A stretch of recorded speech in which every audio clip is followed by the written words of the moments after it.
মরুভূমির ভিতরে গভীর রাত্রে হযরত ওমর কাঁদতেছে। গভীর রাত্রে অর্ধ পৃথিবীর খলিফা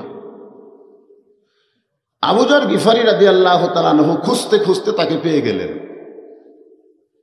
জিজ্ঞাসা করলেন, ইয়া আমির আল মুমিনিন, সবাই যখন ঘুম পাড়ে আর আপনি তখন কাঁদেন কেন? ওমর ফারুক বলেন, আবু যর, এই গভীর রাত্রে মরুভূমির ভিতরে দাঁড়ায়া আমার অতীতের কথা বারবার মনে হয়। কিসের কথা? অতীত। এই শোনেন, আমরা যারা এখানে এসেছি আমাদের অতীত ছিল না, ভবিষ্যৎ আছে। যেরকম অতীত ছিল, ভবিষ্যৎ বর্তমান চলতেছে। এখন বর্তমানে কেউ যদি বলে কি হনুরি, আল্লাহ বলে ভবিষ্যৎ তোকে সাইজ করা হবে। ঠিক কিনা বলে? যদি ফুলগুলো হয় অভিমানী ঝরে যায়, আমি মালা গেথে বলো কারে পরাবো, সে যে কেন এলো না, কিছু ভালো লাগে না, কবরে আসো কবরে আসো তারে আমি। তাহলে আমাদের ভবিষ্যৎ কি? কথা বলেন, ভবিষ্যৎ কি? 3 তলা 4 তলা 5 তলা কোন ক্ষমতার চেয়ার নয়। আমাদের ভবিষ্যৎ হলো আমাদের মৃত্যু, কবর। জোরে কোন কথা ঠিক কি? অতীতের খবর কি? অতীত আপনাদের অতীত চলে গেছে। একটাবার চিন্তা করে দেখেন তো, অতীতে আপনি কি ছিলেন? খুব শক্তিশালী ছিলেন নাকি অতীতে? খুব শক্তি। পেশাব করে মা টান দেয়নি, কিছুক্ষণ পরে তাকায় দেখে বাচ্চা পেশাব খাচ্ছে। মা দৌড়ে গিয়া ছেলের টান দিয়ে হাত মুখ পরিষ্কার করে দেয়। আই রে অতীত রে, পায়খানা করার পরে টান না দিলে বাচ্চা কিছুক্ষণ পর পায়খানায় খায়। এটা হলো আমাদের অতীত। জোরে করার কথা ঠিক কি? আর ভবিষ্যৎ হলো মসজিদের খাটনি। আমাদের বাড়ির আঙ্গিনায় চলে আসবে, এরা সমস্ত কাপড় চোপড় খসে সাদা কাফনের কাপড় আমাকে পড়ায়। আর চকলেট বোঝেন? চকলেট চকলেট মোড়ানো দেখছেন? সামনেও মোড়ায়, পিছনেও মোড়ায়। ঠিক এভাবে মোড়ায়া আমাদেরকে অন্ধকার কবরে নিয়ে যাবে। কিসের বাহাদুরি করো? কিসের কিসের অহংকার? ওমর ফারুক বললেন, আবু যর, গভীর রাত্রে মরুভূমির মধ্যে দাঁড়ায়া অতীতের কথা মনে করে আমি কাঁদতেছি। আবু যর গিফারি বলে, ইয়া আমির আল মুমিনিন, আপনার অতীতের খবর কি?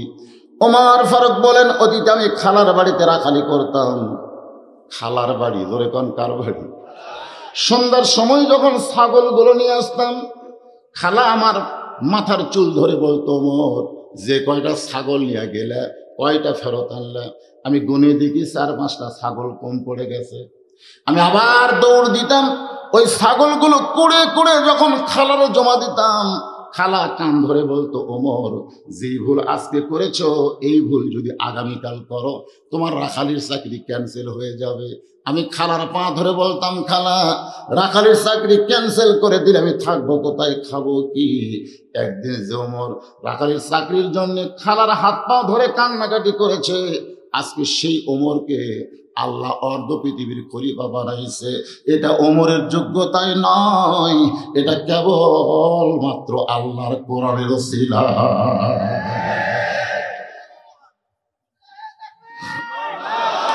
দেখেন, একটা রাখালকে অর্ধ পৃথিবীর খলিফা বানায় দিছে সেই কোরআনের মাহফিল।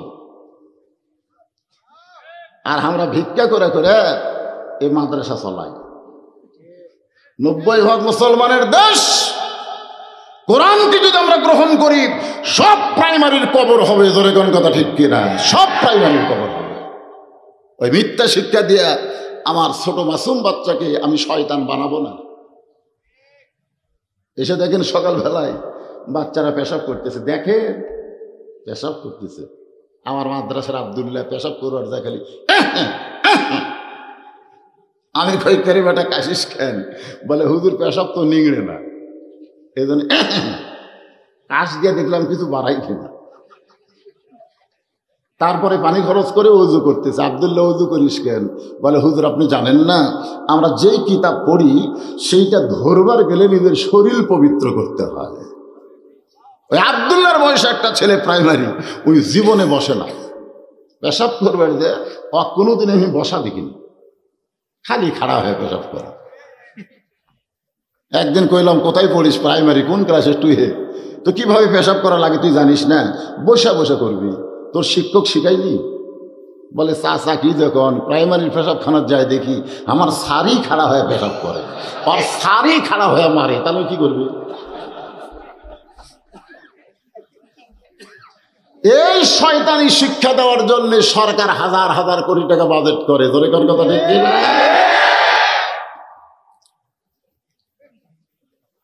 ওমর ফারুক মসজিদের মেম্বরে বসে আল্লাহর শুকরিয়া আদায় করতেছেন। আল্লাহ যে ওমরকে আপনি রাখাল থেকে অর্ধ পৃথিবীর খলিফা বানাই দিলেন, যে কোরআনের ওসিলায় এই কোরআনটা আসলে কি, এই কোরআনটা আসলে কেমন, এই কোরআনটা আপনারা বলে এই কোরআনটা আসলে কি, এই কোরআনটা আসলে কেমন, এইটা আমি নিজের চোখে দেখতে চাই। সুবহানাল্লাহ। আপনারা কি কোরআন কোনোদিন দেখছেন? এই যে একটা স্লোগান দিল, আল কোরআনের আলো ঘরে ঘরে জ্বালো, এই স্লোগান হচ্ছে আবু জেহেলের স্লোগান। আবু জেহেল কোনো সময় চায়নি যে কোরআন বাহিরে আসুক, কোরআন খালি ঘরের মধ্যে থাকুক। আজও বাংলাদেশের আবু জেহেল গুরবেরা চায় কোরআন মসজিদে থাক, কোরআন মাদ্রাসায় থাক, কিন্তু কোরআন যেন সংসদে ঢুকবার না পারে। ওদের ধারণা হলো মোল্লার দৌড়। কি করবে একটা হুজুর, কি করবে? আমার কয় হুজুর আপনারা যে মাঝে মধ্যে গরম ওয়াজ করেন, আপনারা তো জুব্বায় সামলাবার পারেন না, এতে জুব্বে দেশ কিভাবে সামলাবেন? হযরত ওমর অর্ধ পৃথিবীর খলিফা হয়ে ছদ্মবেশে মদিনার অলি গলি ঘুরতে গিয়ে দেখতে পায় দুই পাহাড়ের মাঝখানে একটা গিরিপথ। ধরে বলেন কি পথ? ওই গিরিপথের ভিতরে হযরত ওমর লক্ষ্য করে দেখে একটা সুন্দরী মেয়ে ধীর গতিতে হেঁটে হেঁটে আসতেছে। মেয়েটার সামনেও কোনো মানুষ নাই, পিছনেও কোনো মানুষ নাই। দুই পাহাড়ের মাঝখানে গিরিপথ, একটা সুন্দরী মেয়ে। ধরে কোন কি মেয়ে? আপনারা সবাই বলতে হবে কি মেয়ে? সুন্দর মেয়ে বলছে তো কি বুঝতেছেন? পরিমণি। এখনকার যুবকদের যদি বলা হয় সুন্দরী কে, বলে হুজুর পরিমণি। আরে পরিমণি বেশ্যা, বিয়ার আগে পেটে বাচ্চা নাই। ঠিক কিনা? পরিমণি কোনদিন সুন্দরী? আপনারা বলেন তো, একই গাছের কলা, এক গামলায় চোঁচাওয়ালা আর এক গামলায় ছিলা, কোন কলা সুন্দর? চোঁচাওয়ালা না ছিলা? আপনার যদি বলে ভাই একই গাছের কলা রে, ছিলাটা নিয়ে খা, আপনি খাবেন? কলা খাওয়ার ব্যাপার আপনি খুব চালাক, চোঁচাওয়ালা কিনবেন। আর বেপরদা নারীদেরকে আপনারা সুন্দরী বলবেন, এটা কখনোই বলা যাবে না, কারণ বেপরদা নারী যারা বিশ্ব বেহায়া তারা। জনগণ কথা ঠিক অকরনা ফি বুয়ুতিকুন্না ওয়ালা তাবাররাজনা তাবাররুজাল জাহিলিয়াতিল উলা। আমি যেই বলবো পর্দানিশী নারী যারা, আপনার বলবেন বিশ্ব সুন্দরী তারা। বলতে পারবেন? এই যুবকেরা গলা খাকানি দাও। পর্দানিশী নারী যারা, সুবহানাল্লাহ সুবহানাল্লাহ। মেয়েটা যদি দেখতে কালো হয়, যদি দেখতে খাটো হয়, এরপরও যদি কোরআনের আইন পর্দা মেনে চলে, আল্লাহর কোরআন কেবলমাত্র তাদেরকেই সুন্দরী বলে।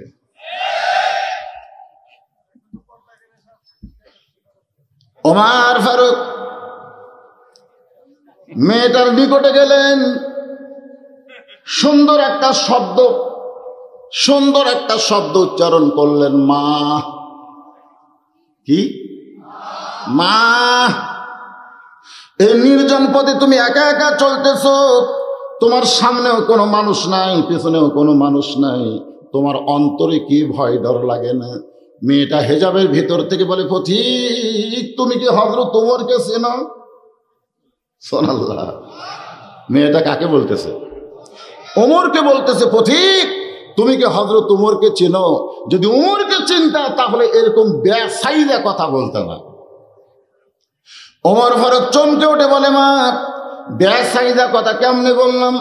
মেয়েটা বলে, পথিক রে, যেদিন থেকে আল্লাহর কোরআন দিয়া রাষ্ট্র চলে সেদিন থেকে পৃথিবীর এক প্রান্ত থেকে আর একটা প্রান্তে একটা মহিলা যাবে, তার কলিজার ভিতরে আত্তাকুল্লাহ হাক্কা তুকাতিহি, কেবলমাত্র আল্লাহর ভয় ছাড়া আর কারো ভয় থাকবে না।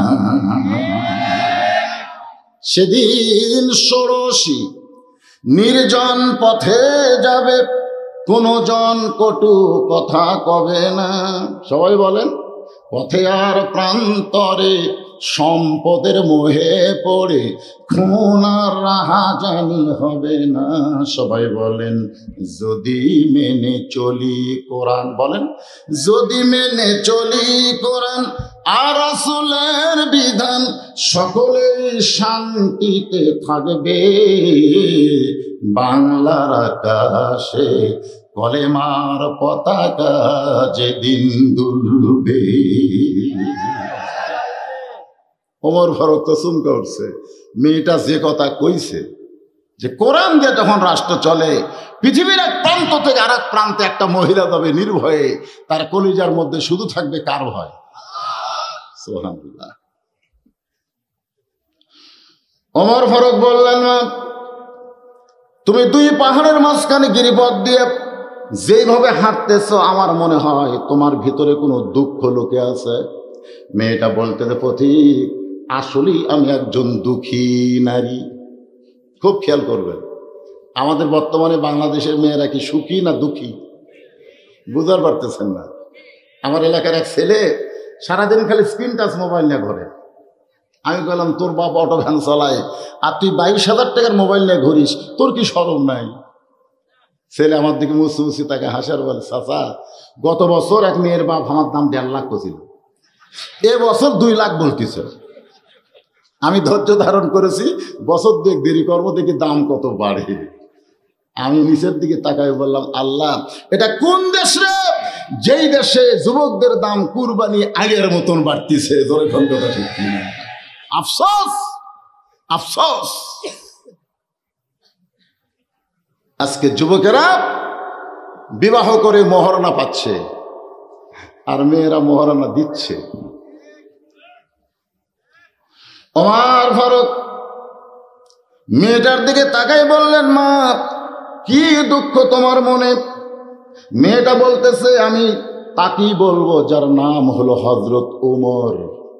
আজকে 6 দিন হলে ওমর ফারুককে খুঁজতেছি এই 2 পাহাড়ের মাঝখানে। আমার বিশ্বাস আর 1-8 দিন খুঁজলেই আমি তাকে পেয়ে যাব ইনশাআল্লাহ। ওমর ফারুক বললেন, মা তুমি তো পাগলি, পাগলি না হলে তুমি এই কথা কও। ওমর হচ্ছে অর্ধ পৃথিবীর খলিফা, সেই উমরকে খুঁজতেছো তুমি 2 পাহাড়ের মাঝখানে। উমরকে যদি পেতে চাও তো বঙ্গভবনে যাও। বঙ্গভবন বোঝো? গণভবনে যাও, সংসদ ভবনে যাও। মেয়েটা বলে, পথিক তুমি জানো না যখন কোরআন দিয়ে রাষ্ট্র চলবে তখন নেতা খোঁজা লাগবে না, নেতারাই দুঃখী মানুষকে খুঁজে বেড়াবে। আজকে বাংলাদেশে খালি ভোটের আগে, আর এখন তো ভোটই নেই। এখন আগে আর পরে কি? আগে আমরা ছোটবেলায় দেখছি 5 বছর পর পর নেতারা এসে দৌড়ে এসে গরিবের হাত ধরত। হ্যাঁ, এক নেতা গাড়ি নিয়ে রাস্তা দিয়ে যাচ্ছে, ওই রাস্তাতে একটা ফকির আসতেছে, নেতা ড্রাইভারকে বলতেছে ব্রেক কর। তো ড্রাইভার বলে, স্যার এখানে তো কেউ নাই। বলে, ও যে আসতেছে, ও তো ভিক্ষা করা খায়, ওই ভোটের আগে ওর দাম আছে। ব্রেক করে নেতা নেমে গাড়ি থেকে, চাচা আসসালামু আলাইকুম। ফকির খেলে চারিদিকে তাকায়। নেতা বলতেছে, কি দেখেন? বলে, তুমি কাকে সালাম দিলে? বলে, আপনাকে সালাম দিলাম। বলে, আমি তো ভিক্ষা করে খাই। নেতা বলতেছে, ভোটের আগে ফকির হোসা হাম হতে কি সিটারি করে আগেকার নেতারা সরল মানুষের ভোট নিয়ে চলে গেছে ঢাকায়। রাজশাহী খুঁজে পাওয়া যায় না। তোর এখন ঠিক কিনা কিন্তু মেয়েটা বলে পথিক, কোরআন দিয়ে যখন রাষ্ট্র চলবে তখন নেতা খোঁজা লাগবে না, বরং নেতারাই দুঃখী মানুষকে খুঁজে বেড়াবে। আমার বিশ্বাস আর এক আধ দিনের মধ্যেই হযরত উমরকে আমি পেয়ে যাব। আপনার বলেন তো মেয়েটার বিশ্বাস কি কবুল হয়েছে? ওমর ফারুকের পাশে ওমর ফারুক বললেন, মা তুমি যে উমরকে খুঁজতেছ আমি হইলাম সেই উমর। সঙ্গে সঙ্গে মেয়েটা চোখের পানি বের করে হেজাবের ভিতর থেকে বলতেছে, আমিরুল মুমিনিন, আপনি যদি সেই উমর হন তাহলে চোরের মতো একা একা কেন ঘুরতেছেন? চোরের মতো, জোরে কোন কার মতো? এখনকার নেতারা যখন ঘোরে না, চারিদিকে এত পুলিশ, কিন্তু আপনি চোরের মতো একা একা ঘুরতেছেন। আপনার কোনো চামচা নেই, আপনার কোনো বডিগার্ড নেই। ওমর ফারুক বললেন, আমি চামচা পালার পশা পাবো কোথায়? কারণ আমার পিছনে কেউ যদি মোটর সাইকেল না ঘোরে, ওদের তেলের পশা যে দেওয়া লাগবে, ওই তেলের পশা দেওয়ার মতন টাকা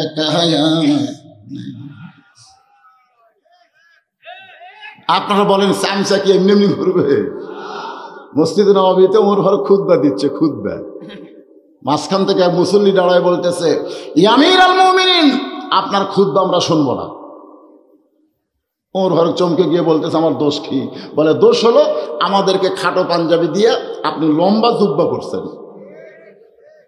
অর্ধ পৃথিবীর খলিফাক লোকমা দিছে লম্বা জুব্বা গায়ে, আমাদেরকে খাটো পাঞ্জাবি দিয়ে আপনি লম্বা জুব্বা পরে খুতবা দিবেন, আর আপনার খুতবা আমরা শুনবো? যে রাস্তাতে গেলে শয়তান কয়দিন যায় না, সে ওমরের চোখ দিয়ে দর দর করে পানি পড়তেছে। এমন সময় আব্দুল্লাহ ইবনে ওমর ফারুকের সন্তান বাবার পাশে উকিল হয়ে বলতেছে, রে নবীর সাহাবীরা, তোমরা খাটো পাঞ্জাবি হলেও তো নতুন পোশাক পরে আজকে জুমার নামাজ পড়তে এসেছো, কিন্তু আমার দিকে তাকায় দেখো, আমার পরনে কোনো নতুন কাপড় নাই। সবাই বলে, আব্দুল্লাহ নতুন কাপড় কেন নাই? আব্দুল্লাহ বলতে, কেমনি নতুন কাপড় গায়ে দেব? যে মানুষটাকে তোমরা আসামি বানায় খুতবা বন্ধ করে দিয়েছ, ওই মানুষটা গভীর রাত্রে আমার দরজায়, আব্দুল্লাহ রে, আগামীকাল জুমার দিনে খুতবা দিব, বাবা আমার পাঞ্জাবি খুব ছোট, তোর পাঞ্জাবিটা আমারে দান করে দে। আমি বাবার চোখের পানি মুছানোর জন্য পাঞ্জাবিটা দান করে দিলাম। আমার পাঞ্জাবি বাবার পাঞ্জাবি একত্রে সেলাই করে বাবা লম্বা পাঞ্জাবি পরে খুতবা দেয়। এখন বলো খুতবা শোনা যায় কি না যায়?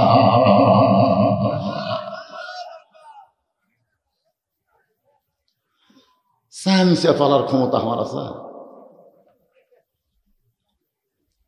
ইন্নামাল মুমিনুনা আল্লাযীনা ইযা যুকিরাল্লাহু ওয়াজিলাত কুলুবুহুম ওয়া ইযা তুলিয়াত আলাইহিম আয়াতুহু যাদাতুহুম ঈমানা ওয়া আলা রাব্বিহিম ইয়াতাওয়াক্কালুন। কার উপর ভরসা? বডিগার্ড কে? পুলিশ না আল্লাহ? লাভ নাই তো, টাকা পয়সাতে বডিগার্ড থেকে লাভ কি? নমরুদ বলেছিল যে কত টাকা নিবি, তোর কত টাকা দরকার, তোর কাম হলো আমার মাথার খালি, মানে বাড়ি বন্ধ করে দিলে মশা কামড়ায়। তো এখন বডিগার্ডের বউ এসে বলতেছে, তুমি যে চাকরি নিলে তুমি তো এক ছাড়বার পারতেছে না। তখন বলতেছে, রে খালি আমার বেতন বাড়িয়ে দিচ্ছে রে, খালি বেতন বাড়িয়ে দিচ্ছে। আগে আসলো 5,000, এখন হয়তো 25,000। বউ কয়, তাহলে তুমি ওই একলেই থাকো। এক সময় সন্তানের কথা মনে হয়, বইয়ের কথা মনে হয়, এক সাইডে যাওয়ার উপায় নাই, সবসময় খালি বেড়িয়ান লাগে। তো বডিগার্ড চিন্তা করতেছে, বাড়ি একটা মারমো, বাড়ি একটা মারমো, এমন বাড়ি ভাই, মাথা ফাটিয়া মশা বার হয়, কয় তুইও বাঁচলো আমিও বাঁচলো। আজকে বডিগার্ড নিয়ে যারা মনে করতেছ ক্ষমতার অহংকার দেখাচ্ছ, বডিগার্ড একদিন বিক্রিয়া করবে, জোরে করে কথা ঠিক কিনা? কাউরে বডিগার্ড না বানায়া বডিগার্ড আমাদের কে? ওয়ালা পড়েন, ওয়ালা রাব্বিহিম ইয়াতাওয়াক্কালুন। ওমর ফারুক বলতেছেন, মা এখন বলো, তুমি 6 দিন হলে আমারে খুঁজতেছো, তোমার দুঃখটা কি? মেয়েটা বলতেছে, ইয়া আমিরাল মুমিনিন, আমার জীবনের সবচাইতে বড় দুঃখ হলো আমি 6 বছর বয়সে ঈমান গ্রহণ করেছি। ঈমানের কলেমা পড়েছি তা কিন্তু না, আমরা যারা এখানে এসেছি আমরা ঈমানের কলেমা পড়েছি। ঈমান গ্রহণ করেছে আল্লামা সাইদি হুজুর, ঈমান গ্রহণ করেছে আমির হামজা, ঈমান গ্রহণ করেছে মামুনুল হক, যাদের হাত করা পড়ে জেলের মধ্যে ঢুকাই রাখছে।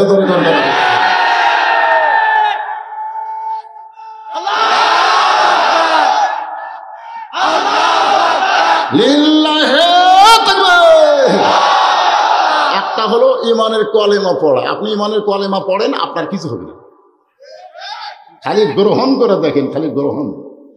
ইকরার বিল লিসান, তাসদিক বিল জানান, আমল বিল আরকান, এরই নাম হলো ঈমান। খালি গ্রহণ করে দেখেন। এমনি রাসূল কয়নি আদ-দুনিয়া সিজনুল মুমিনিন। আপনি কেমন মুমিন, একদিনও জেলখানাত গেলেন না? ইয়ার কি মারেন আল্লাহর সাথে? চাষটালে গল্প করে, আমার কোনো টেনশন নাই, আমি সারাদিন ঘুরি, সারা রাত ঘুম পাড়ি, তোর টেনশন নাই? টেনশন নাই, ঈমানের বড় টেনশন ভাইজান। মেয়েটা বলতেছে, আমিরাল মুমিনিন, আমার জীবনের সবচাইতে বড় অপরাধ হলো আমি 6 বছর বয়সে ঈমান গ্রহণ করেছি। শুধুমাত্র ঈমান গ্রহণ করার অপরাধে সকালবেলা আমাকে 3টা করে চাবুক মারছে, বিকেলবেলা 3টা করে চাবুক মারছে। আমার দেহের এমন কোনো জায়গা নাই যেই জায়গায় চাবুকের আঘাত লাগে নাই। আল্লাহ বলেছেন, ইন্নাল্লাযীনা ক্বালু রাব্বুনাল্লাহু সুম্মা ইসতাকামু তাতানাজ্জালু আলাইহিমুল মালাইকা আল্লা তাখাফু ওয়া লা তাহজানু ওয়া আবশিরু বিল জান্নাহ। আপনি যখন রোম পারস্য দখল করলেন, মেয়েটা উমরকে বলতেছে, তখন আপনি বললেন যে মুসলমান যখন কোনো রাষ্ট্র দখল করবে, ওই রাষ্ট্র চলবে আল্লাহর কোরআন দিয়া। ধরে কোন কি দিয়া? আল্লাহর কোরআন দিয়ে যখন কোনো রাষ্ট্র চলবে, ওই রাষ্ট্রের মধ্যে কোনো জেলখানার দরকার আছে? ধরে কোন জেলখানার দরকার আছে? আপনি জেলখানার দরজা যখন উন্মুক্ত করে দিলেন, তখন আমি জেলখানার থেকে বের হয়ে এই 2 পাহাড়ের মাঝখানে ঘুরতেছি। যদি আপনার দেখা পাই, তাহলে আপনার কাছে আমি দুঃখী মেয়ে, একটু আশ্রয় চাই। ওমর ফারুক মুস্কি হাসিতে বললেন, মা আমি তোমাকে আশ্রয় দিবার পারবো না, কারণ একজন মানুষ মানুষকে আশ্রয় দেয় না, বরং আল্লাহ মানুষকে অধিকার দেয়।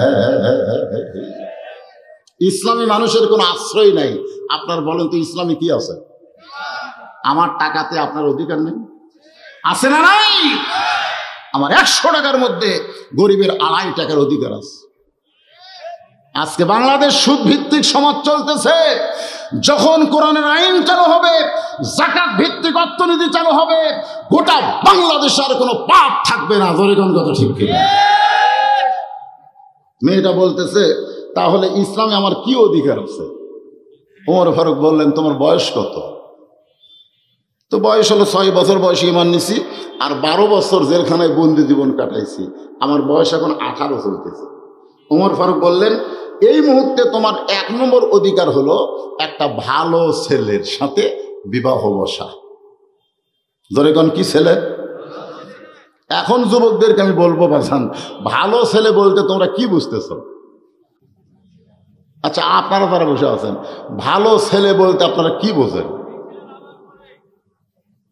যে ছেলে নামাজ পড়ে, মাশাআল্লাহ। হ্যাঁ, একটু মনোযোগ দিয়ে শোনেন। মেয়েটাকে ওমর ফারুক বলতেছেন কি? ওমর ফারুক বলতেছেন, এই মুহূর্তে তোমার 1 নম্বর অধিকার হলো ভালো একটা ছেলে দেখে তোমার বিয়ে বসা। কিন্তু তোমার কোনো অভিভাবক নাই, তোমার বাবা খ্রিস্টান, তোমার দাদা খ্রিস্টান, যে দেশে জন্ম নিয়েছো দেশটাও খ্রিস্টান। তুমি জেলখানায় বন্দি ছিলে 12 বছর, এখন জেলখানা থেকে মুক্ত হলে তোমার তো অভিভাবক নাই, আমি তোমার অভিভাবক হইয়া একটা ভালো ছেলের খবর দিচ্ছি, দেখো তো ছেলেটা তোমার পছন্দ হয় কিনা। মেয়েটা বলে আমিরুল মুমিনিন, তাহলে ছেলের পরিচয় দেন। ওমর ফারুক বললেন, ছেলেটার যোগ্যতা হলো 6 লক্ষ হাদিসের হাফেজ। কয় লক্ষ? ছেলেটা লম্বাই হলো 6 ফুট 2 ইঞ্চি। ছেলেটার গায়ের রং হলো ফর্সা চাঁদের বরণ চেহারা। ছেলেটার নাম হলো আব্দুল্লাহ, আর বাবার নাম হলো ওমর। মারাত্মক ছেলে। আমার সে আব্দুল্লাহর সঙ্গে তোমার বিয়া দিয়ে তোমাকে আমার বৌমা, ধরে কোন কি বৌমা বানায়া আমার বাড়িতেই তোমাকে অধিকার দিবার চাই। সবাই সুবহানাল্লাহ বলেন না। না করার পিছনে কারণ আছে জানেন, কারণ হলো বৌমা। এই বৌমা শুনে অনেক মুরব্বী চিন্তা করতেছে, আমিও তো বেটাক বিয়ে করাচ্ছি, কিন্তু আমার তো বৌমা হয়নি, আমার তো হচ্ছে বউ দজ্জাল। আমার নিজের বউয়ের কথা বলতেছি, নিজের বউ। ওর বাবা আসবে সোমবারে, শনিবার থেকে আমার কান গরম করতেছে। আমার বাবা কানস মাছ খায়, জিওল মাছ, ট্যাংরা মাছ খায়, পাতাশি খায়, দেশি মুরগি খায়, এশিয়ার দই খায়। আচ্ছা ঠিক আছে, আমি সব এনে দিছি। সোমবার দিন আমার শ্বশুর আসলো, আমি তাকায় দিকে 13 প্রকার আইটেম শ্বশুরের সামনে টেবিল ভরে দিছে। শ্বশুর খাবার চাচ্ছে না, আমার বউ জোর করে খাওয়াচ্ছে। শ্বশুর রাগ করে বলতেছে, এত খাওয়া যায়, এই জন্যই তো আসবার চাই না। আমি দূর থেকে দেখে আর চিন্তা করি, মেয়েরা তার বাপকে কত ভালোবাসে। আমি বইয়ের এই কাজ দেখে খুশি হলাম। কিন্তু কয়েকদিন পর আমার বাবা, আমারই বাপ, এক থালি বিস্কুট দিছে আমার বউ। বাবা বিস্কুট খাচ্ছে আর এই শাহাদত আঙ্গুলি দাঁতের মধ্যে ঢুকাচ্ছে। কিন্তু আমি কইলাম, কে রে, বিস্কুট খায় আর দাঁত খিলাল করে, ব্যাপার কি? আস্তে আস্তে কাছে গিয়ে সালাম দিয়ে বললাম, বাবা খবর কি? আমার আব্বা রাগ করে কয়, ভালো বিস্কুট কিনিস না। এই আমি যতবার তোর বাড়িতে আসি, তোর বউ এক থালি বিস্কুট দেয়, খালি দাঁতের সাথে লাগে স্যার। আমি চিন্তা করে দেখলাম, আমার এই বউ, ওর বাপ আসলে 13 প্রকার আইটেম দেয়, আর আমার বাপ আসলে বয়কা বিস্কুট দেয়। কারণ কি? কি কোন কারণ আছে না? নাই। আমার বাবা বলতেছে, তুই কি হুজুর রে, খালি খারাপ বিস্কুট কিনিস। আমি আস্তে আস্তে ঘরের মধ্যে গেলাম, কারণ আল্লাহর কোরআন বলতেছেন, লিয়াবলুয়াকুম আইয়ুকুম আহসানু আমালান ওয়া হুয়াল আজিজুল গফুর। তোমাদেরকে সুন্দর আমলের পরীক্ষা করা হবে, এই মুহূর্তে আমার আমল কি। আমি আস্তে আস্তে ঘরে গেলাম, ঘরের যা যেরকম উকিল এরকম করতেছে, আমার বাপ কিন্তু বসে আছে। তো বউ ঘরের দরজার যেই গেছে, আমি মুসকে হাসি দেয়, এই তো বলতেছে, আমার বউ বলতেছে, তোমার আব্বা বসে আছে, এখন ডাকো কেন? যেই ঘরের মধ্যে গেছে, আমি সিটকি তুলে দিলাম। আমার এই ওয়াজ কিন্তু আমার বউ লাইভে দেখতেছে। আমি সিটকি তুলে দিলাম, বউ কয় সিটকি তুলে দিলে কেন? আমি সঙ্গে সঙ্গে টুটিয়ে দেখেন, এই জায়গা কিন্তু সরাসরি গন্ধম খাচ্ছে, হাওয়া কিন্তু সরাসরি এই গন্ধম খাওয়ার কারণে এটি কোনো গুটি নেই। তো বইয়ের এই জায়গাতে আমি চিপি দিলাম। বউ বলে, আমার কেন চিপি দিলাম? আমি কইলাম, আমার বাপ যদি মরে যায়, আমি কিয়ামত পর্যন্ত কানলে বাবা পাবো না, আর তোরে যদি সকালবেলা ছেড়ে দেই, বিকেলবেলা বিয়ে করব। কারণ বহু মেয়ে মানুষ আমার ওয়াজ শুনে শুনে আমার সাথে বিয়ে বসবার চায়। তুই যদি মরে যাস, আমার বিয়ে করতে কোনো সমস্যা নেই, কিন্তু বাবা যদি মরে, আমি জীবনের বাবাকে পাবো না রে বউ। আমার বাবা যে কথা আমারে শোনাইলো, তোরে আর আমার সংসারে রাখবো না। বউ খপ করে 2টা পা ধরে বলতেছে, বাবা হুজুর আমাকে মাফ করে দেন, মাফ করে দেন, আর জীবনে খারাপ আমল করব না। আমার বউটা কান্দা করে যখন মাপ নিল, আমি বউরে ছাইড়া দিলাম। বাবা যতদিন জীবিত ছিল, আমার দেখা হলেই বলতো, বাবা দরজা বন্ধ করে তুই যে নেক আমল করেছিস, এ আমল করার কারণে তোর বউটা আমার বৌমা হয়ে গেছে। আগে ছিল বেটার বউ, কিন্তু দরজা বন্ধ করে যে আমল করেছিস আমল, এরপরে বউ মা। আমাকে আর কোনোদিন বয়কা বিস্কুট দেয় না বাবা।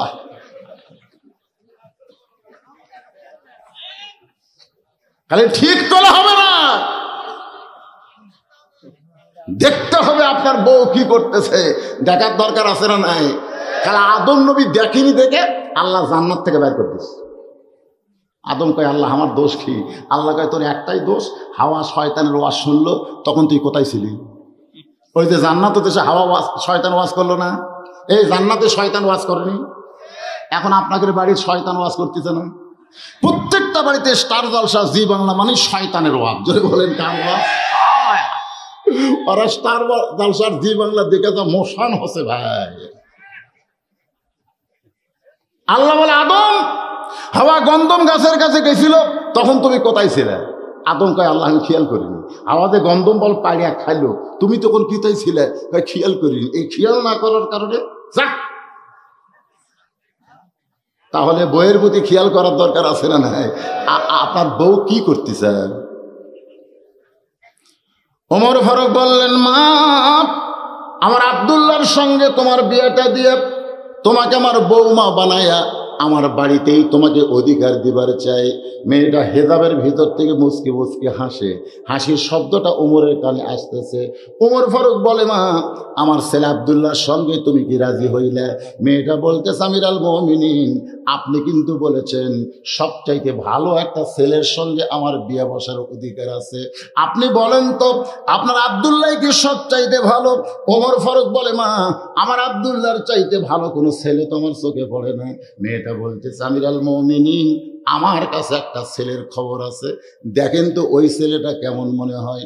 ওমর ফারুক বলে মা, তুমি রোমের জেলখানার মধ্যে বন্দি থাকা নারী, তোমার কাছে ভালো ছেলের খবর তো জানতে পারি।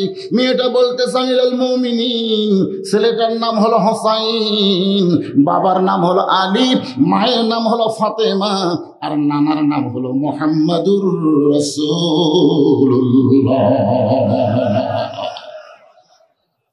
এখন আপনি বলেন আব্দুল্লাহ আর হোসাইন এই দুটোর মধ্যে ভালো কোনটা?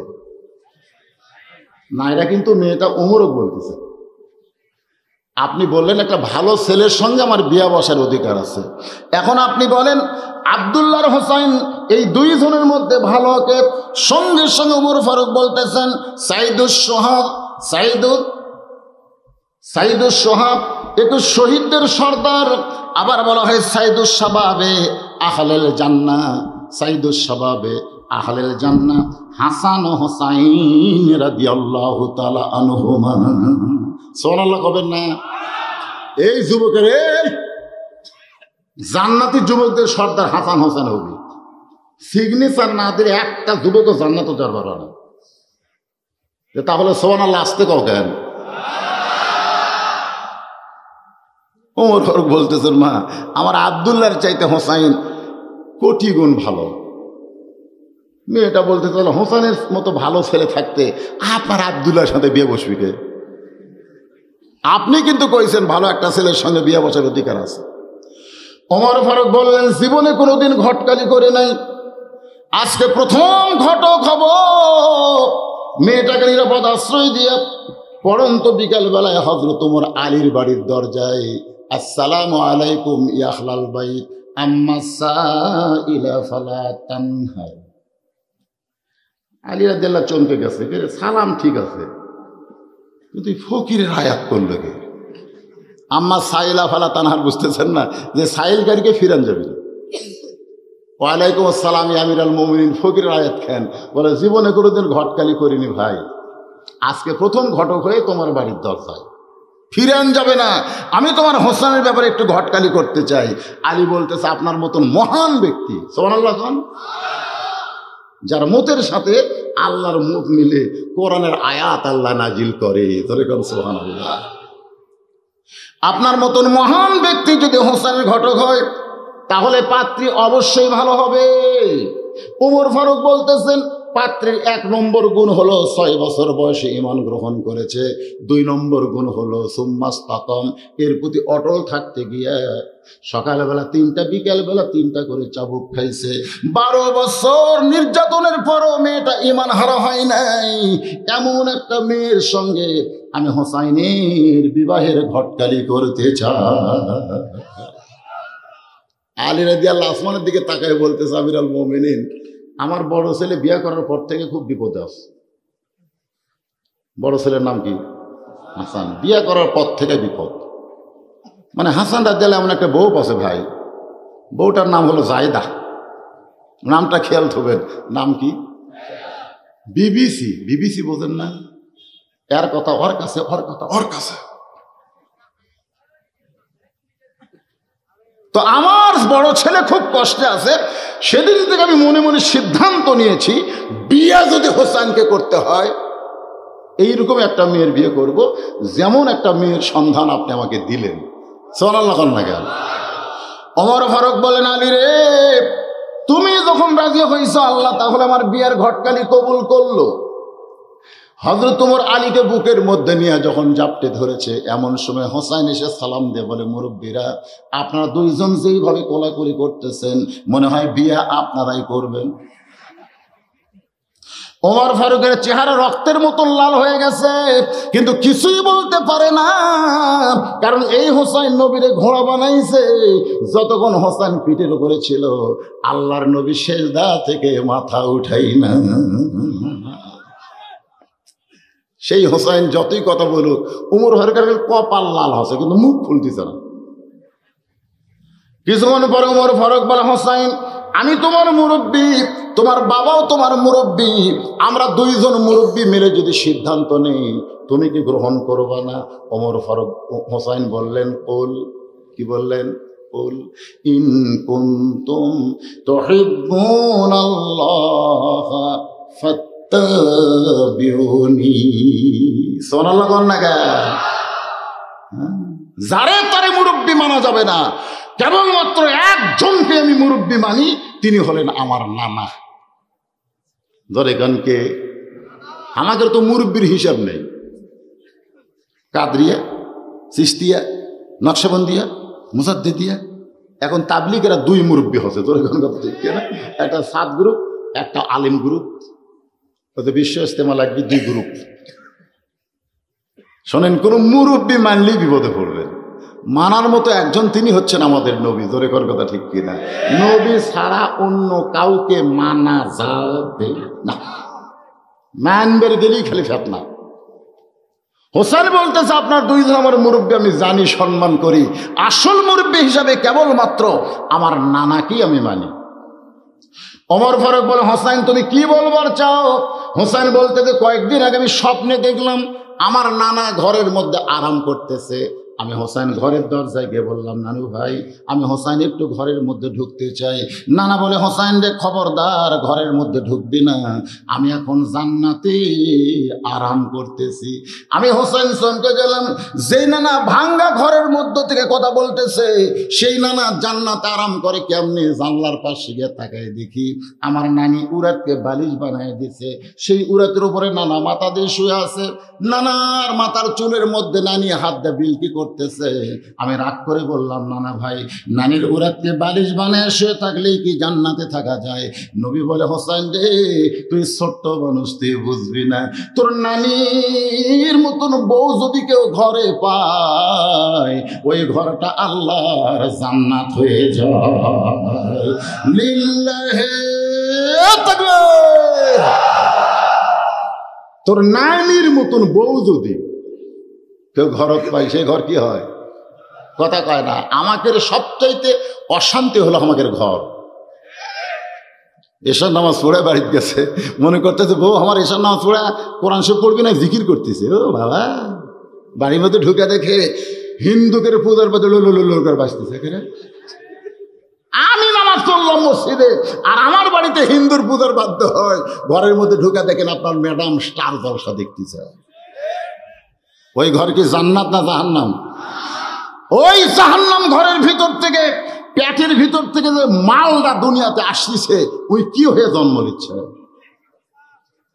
আজকে আমাদের ছেলেরা রাস্তার ধরে কেন, এই তো কয়টা ফুচকা, বসে ওঠে কারণ কি?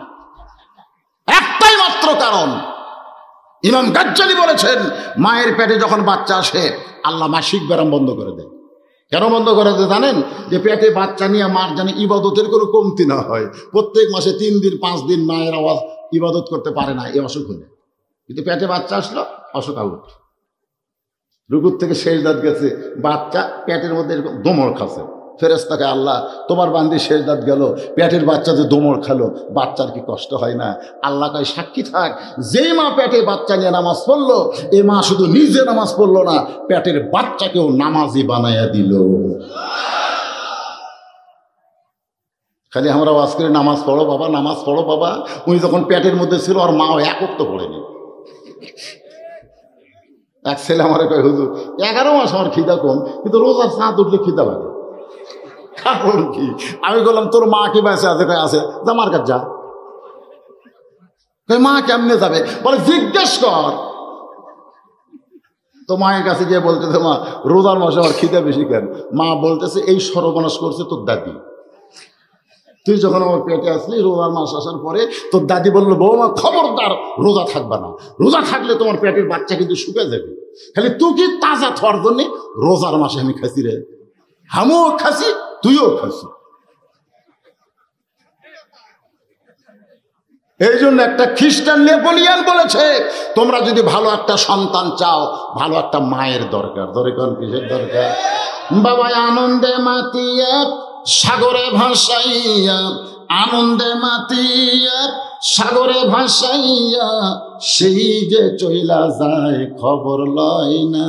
মাজন ধরিয়া উদরে কতই কষ্ট করে, 10 মাস পরে পায় প্রসবের বেদনা।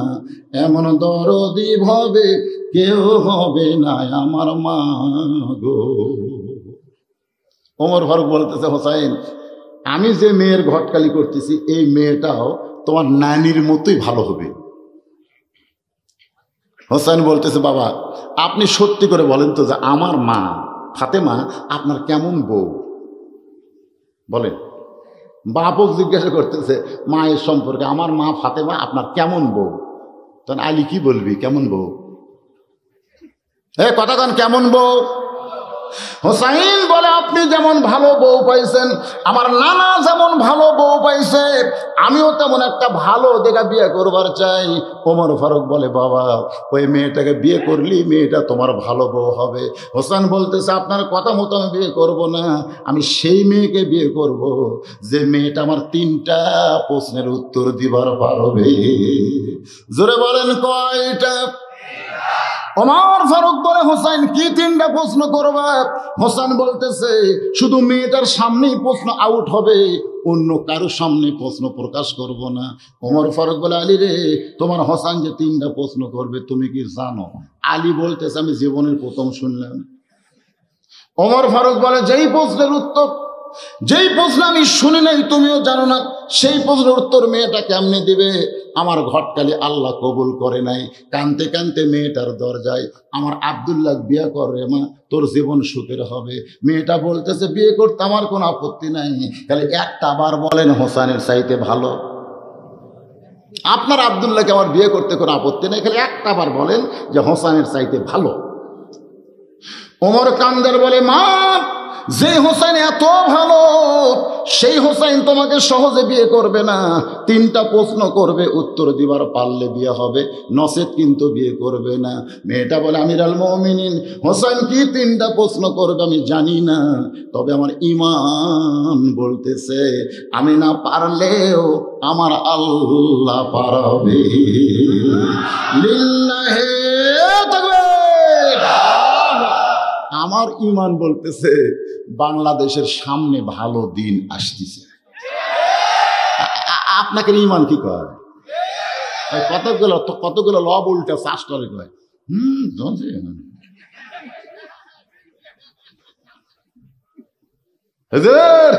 যতই অ্যাঙ্গেলে ওয়াজ মারেন এত সালের আগে নামাবে কে? আমি কইলাম পাগলা রাত 9টার সময় 5 তলায় উঠে 1.5 লাখ টাকার খাট 12,000 টাকার কম্বল ওড়ে তাহলে দিয়ে কয় আমার বাসা আমার বাড়ি আমাক নামাইকে। 9টার সময়, রাত 3টার সময় একটা ভূমিকম্প হচ্ছে, এখানে এরকম একটা ভূমিকম্প, ওই এত ফোর্সে নামছে কম্বলের মধ্যে লুঙ্গি খুলে আছে, ওটা পরার টাইম হয়নি। ফেরেশতা কয় আল্লাহ 9টার সময় কি কইল আর 3টার সময় আপনি কি করলেন? হ্যাঁ, আজকে যারা বলতেছে এত বছর আগে আমাকে নামাবে কে, আল্লাহ নামাবে তো নামাবে, ন্যাংটা করে নামাবে। জোরে কোন কথা ঠিক তো ইজ্জু মান তাশা পড়েন, তো ইজ্জু মান তাশা ওয়া তুযিল্লু মান তাশা বিয়াদিকাল খায়র ইন্নাকা আলা কুল্লি শাইইন কাদির। সম্মান দেওয়ার মালিককে, সম্মান দিয়ে 5 তলায় তোলার মালিককে, অতুযিল্লু মান তাশা, আবার ভূমিকম্প দিয়ে ন্যাংটা করে নামানোর মালিককে, ভালো মন্দর মালিককে, সমস্ত ক্ষমতার মালিককে। মেয়েটা বলতেছে আমার ইমান কি? ইমান 12 বছরের পরীক্ষিত ইমান। আমাদের মতো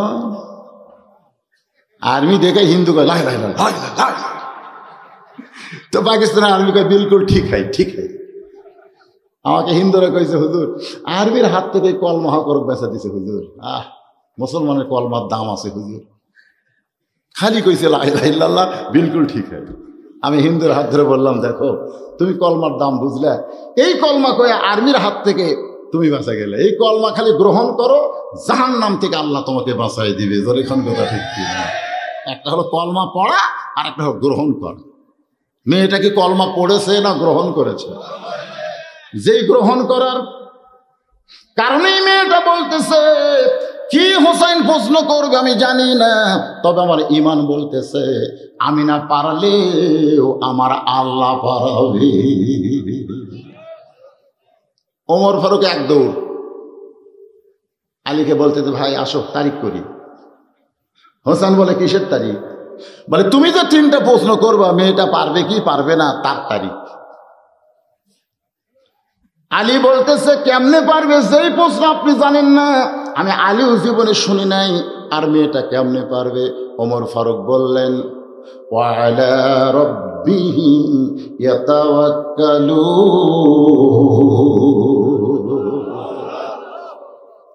আজকে আপনারাও বিশ্বাস করেন যে কোনো সময় মোড় পরিবর্তন হবে। আপনারা বলেন তো আফগানিস্তান স্বাধীন কেমন হলো? আফগানিস্তান স্বাধীন হওয়ার পিছনে একটাই কারণ হলো করোনা। বলে কোন কথা ঠিক কিনা? এই করোনা আমেরিকাকে এমন ধরা ধরলো ভাই, আমেরিকার সৈন্য আফগানিস্তান এমনও কুদরতি খেলা আছে, আমাদের পার্শ্ববর্তী নেংটিজাত ভারত বাংলাদেশের দিকে আর তাকাবে না, আল্লাহ রহমত দরদর করে পড়বে। জোরে কোন কথা ঠিক কিনা? যে কোনো সময় খালি ইমানটা ঠিক করেন তো দেখি। বুলেটের সামনে দাঁড়া ইমান নিয়ে মার মার, আমার অস্ত্র নাই আমার ইমান আছে। ওরা গুলি করছে, গুলি বুকত লাগে, নিচে দেখে কমলা আপিল হয়ে পড়তেছে। কিরে বুকত লাগে নিচে থাকে দেখে সেপ, তখন ওই সেপ লিয়ে কাটে আর খায়। ওরা দূর থেকে ওই গুলি মারি শালা খাই দিবে। কি মনে করতেছেন ওরা অ্যাটম বোমা হাইড্রোজেন বোমা বানাইছে আমাদেরকে হত্যা করার জন্য? নমরুদ আগুনের চুলা জ্বালাইছিল জাতির পিতা পুরানোর জন্য। ফেরাউন বলেছিল সামনে সাগর পানিতে ডুবে যাবি, আল্লাহ বলে পুড়বি না ডুববি না, আমি আল্লাহ তোমাদেরকে বাঁচায় দিব। জোরে কোন কথা ঠিক? সবচাইতে বড় অস্ত্র মুসলমানের ইমান, কিন্তু এখন ইমান নাই তো। আমার বউ পর্যন্ত আমার ইমান নষ্ট করে দিচ্ছে। আমার বউ রাজশাহীতে ওয়াজ করে যাচ্ছেন, আগে চারিদিকে তাকাবেন। আমি কইলাম কে রে, তাকানো লাগবে একদিকে আল্লাহর দিকে, চারিদিকে খেন। বলে চারিদিকে পুলিশ র্যাব বর্তমান সরকারের ক্যাডার, এগুলো যদি আশেপাশে থাকে তেলতেলা ওয়াজ করে বাড়িতে আসবেন। আমি বললাম পাগলা, তেলতেলা ওয়াজ করে বাড়িতে আসতেছি, কিন্তু না তোর পার হতে আমাকে আজরাইল ধরলো। তখন বউ সুমকোটা বলতেছে আল্লাহ শপথ করে বলতেছি খালি পুলিশ ধরার চিন্তা করি, আজরাইল ধরার তো আমি চিন্তা করি না। আমি বললাম তোর ইমান নাই আমার নাই। প্রকৃত মুসলমান যারা হবে তারা পুলিশ ধরা, র্যাব ধরার চিন্তা করবে না, তারা আজরাইল ধরার চিন্তায় প্রতি ধাপে ধাপে ঈমান নিয়ে হাঁটবে। করে কথা ঠিক। আল্লাহ বলেছেন লা তামুতুন্না, মৃত্যুবরণ করিস না, ইল্লা ওয়া আনতুম মুসলিমুন। কি হলো রে, ওরা দেখতে পাচ্ছে না, কালো মানুষগুলো দেখতে দাও। কি বলছেন, জায়গা হলো না? কোটি জায়গা দেবেন, আর কখন দিবেন? আমি শুরুতেই আপনাকে জায়গা দিবার কইছি, এখন বাঁচছি যে তারিখ শেষ। যেই তারিখে বিজ্ঞাপন 28 তারিখ, এই মুহূর্তে আমি দেখতেছি আমার ঘড়িতে, যে ঘড়ি দেখো বাবা 29 তারিখ, 29। শোনেন, 1 ঘন্টা ওয়াজ চলবে, অসুবিধা আছে? মহব্বত নিয়ে কথাগুলো শোনেন। ইমানের বলে বলিয়ান হয়ে আমাদের সামনে অগ্রসর হওয়ার দরকার আছে না নাই? কে কি করবে সেই দিকে না তাকায়া আমরা তাকায় থাকবো কোন দিকে? আরো জোরে বলেন। তারিখ মোতাবেক একটু খেয়াল করে যুবকেরা শোনো। ডান পাশে হযরত উমর বসে গেছে, বাম পাশে হযরত আলী, আর মাঝখানে হোসাইন। বসার একটা সাইজ নাই। এই তো মনে করেন এই ভাই বসে উমর ফারুক, ধরেন আমার ধরে এলেন হোসেন, আর এটা ধরেন আলী। ঠিক এইভাবে বসে সামনে একটা চাদর দিছে, সামনে একটা চাদর টাঙ্গায় দিয়া চাদরের ওই পারে 18 বছরের ওই যৌবনা মেয়েটাকে বসানো হয়েছে। এখন বাংলার মুসলমানকে আমার প্রশ্ন হলো, সামনে চাদর দেওয়ার কারণ কি? সবাই এক বাক্যে বলেন, কারণ কি? আরো জোরে জোরসে বলুন। কিন্তু আমাদের বাংলাদেশের একজন গায়িকা, বর্তমানে সংসদের নায়িকা, আল্লাহর কি কাম দেখেন। এই মমতাজ বেগম, এ কিন্তু আলেমদের নিয়ে সবচাইতে তাচ্ছিল্যপূর্ণ গান গায়। ওরে শরীয়তের মৌলানা, চোখ দুইটা করলা কানা, ওরে শরীয়তের মৌলানা, চোখ দুইটা করলা কানা, মনের পর্দা বড় পর্দা তোমরা খুঁজে পাইলা না। আমি মানিকগঞ্জ গিয়ে গান গাইছি, ওরে মমতাজ তুমি বুঝলে না, ওরে মমতাজ তুমি বুঝলে না, মনের পর্দা বড় পর্দা কইলা, কিন্তু মনের খাওয়া বড় খাওয়া তুমি কোনোদিন কইলা না। মনের খাওয়া বড় খাওয়া কইলে হাতির মতন শরীর তোমার হইতো না, ওরে মমতাজ তুমি বুঝলে না। আপনারা বলেন তো, মমতাজের কি সাইজ ভাই, মানে আস্ত একটা ড্যারাম ড্যারাম ভাই। ও যদি আমাদের আলিমদের নিয়ে তাচ্ছিল্য করে, আমরা কি কম ধরে নাকি রে? বদল রশিদের ওয়াজ সকালবেলা যদি ইউটিউবে ছাড়ে, রাত হতে হতে 2 লাখ ভিউ হয়ে যায়। গোটা পৃথিবীতে যত মুসলমান আছে এইগুলো সব ওয়াজ শোনে। মাটি ও মানুষের বক্তা, ভাঙ্গা ভাঙ্গা ওয়াজ, জোরে কোন কথা ঠিক কিনা? পিছে ফেলে দেওয়া ওয়াজ। তো মনের পর্দা যদি বড় পর্দা হয়, আপনার সত্যি করে বলেন তো, ওমর ফারুকের মন ভালো না খারাপ? হযরত হোসাইনের মন ভালো না খারাপ? হযরত আলীর মন ভালো না খারাপ? তাহলে 3 জনের মনই যদি ভালো হয়, তাহলে সামনে পর্দা দেওয়ার কারণ কি? পর্দা দিয়ে বুঝাই দিল, মনের পর্দা পর্দা নয়, পর্দা হলো আমার আল্লাহর আইন।